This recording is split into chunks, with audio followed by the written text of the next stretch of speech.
Olá, sejam muito bem-vindos ao pitch técnico do SAIF, o Sistema de Alerta para Intrusos e Fugitivos, que tem o objetivo de melhorar a vida do produtor de pequeno porte de galinhas ao notificar de possíveis intrusos e fugitivos na sua criação.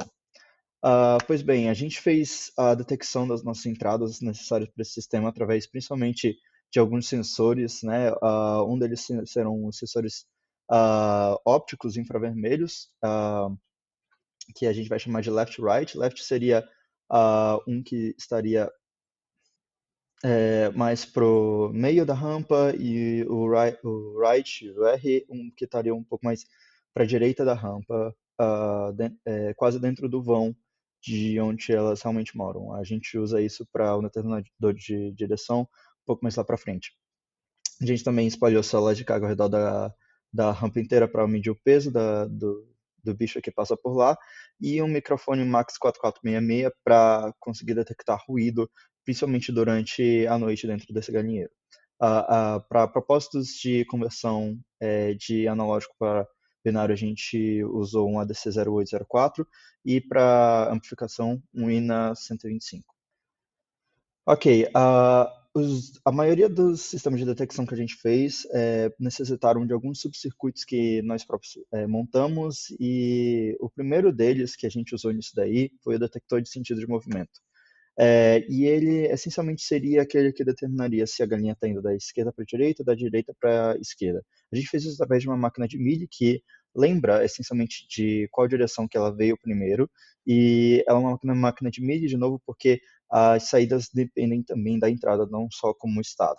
Uh, o diagrama de estados dessa máquina de milho estava presente nesse slide, e nesse slide está presente a tabela verdade, current net, usada para determinar os outputs e os próximos estados. Através dessa tabela foi extraída a saída X e Y, também como os próximos estados Q0 estrela e Q estrela 1, através de mapas de Carnot. A implementação das equações obtidas no slide anterior culminaram no circuito que vocês estão vendo agora, que apesar de ser uma implementação não tão agradável aos olhos, é 100% funcional e serve perfeitamente aos nossos propósitos.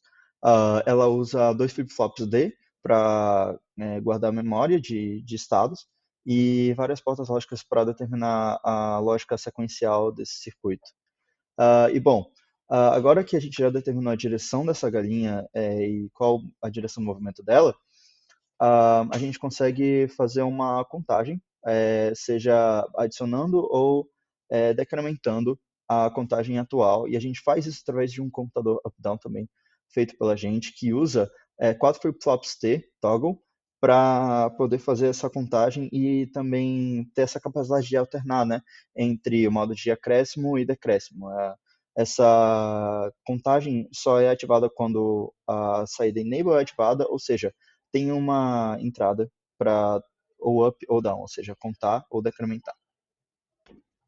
E bom, já que a gente realizou essa contagem, precisa de uma interface onde isso vai ser mostrado.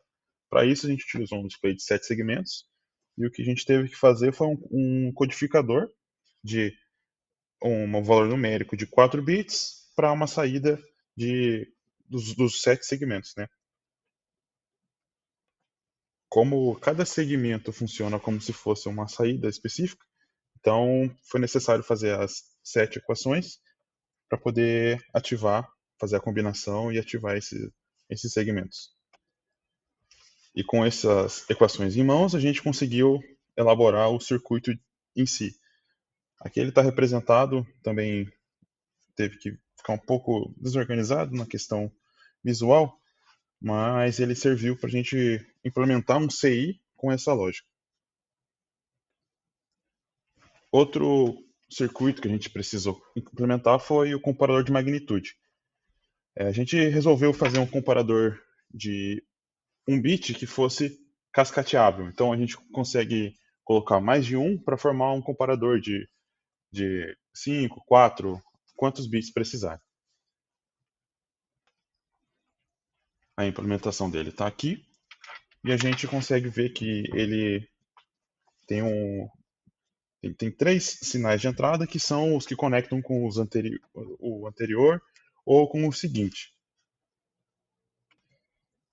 Porém, um contador de um bit só para a gente não seria muito útil. Então, o que a gente fez foi cascatear 5, né, para poder fazer um comparador de 5 bits. Então, a gente tem aqui em cima a coluna A, aliás, na linha A, os sinais de entrada e na B, os de entrada A, e na linha B embaixo, os valores com quais a entrada será comparada. Depois da implementação do circuito do slide anterior, a gente conseguiu utilizar ele também como CI para poder fazer a comparação. Então, são duas comparações analógicas que a gente faz, né? A primeira é para detectar o peso. Então, a gente estabeleceu aqui, de acordo com a nossa pesquisa, um valor de referência para poder comparar se o valor de entrada detectado pela célula de carga, se ele corresponde ao peso de um predador ou ao peso de uma galinha. E no circuito de baixo, na análise de ruído, a gente fez a mesma lógica, né? a mesma ideia. Então, existe um valor de referência que ele determina qual que é o nível máximo de ruído durante a noite, especificamente, que o galinheiro pode estar fazendo. E aqui está a implementação total, onde a gente vê todos os circuitos, né, vê as comparações todas que são necessárias, tem todas as entradas e, no final, as saídas, que são os alarmes sonoros e o display de 7 segmentos. Aqui uma visualização mais ampla, né, com mais detalhe, e essa foi a nossa análise técnica do circuito.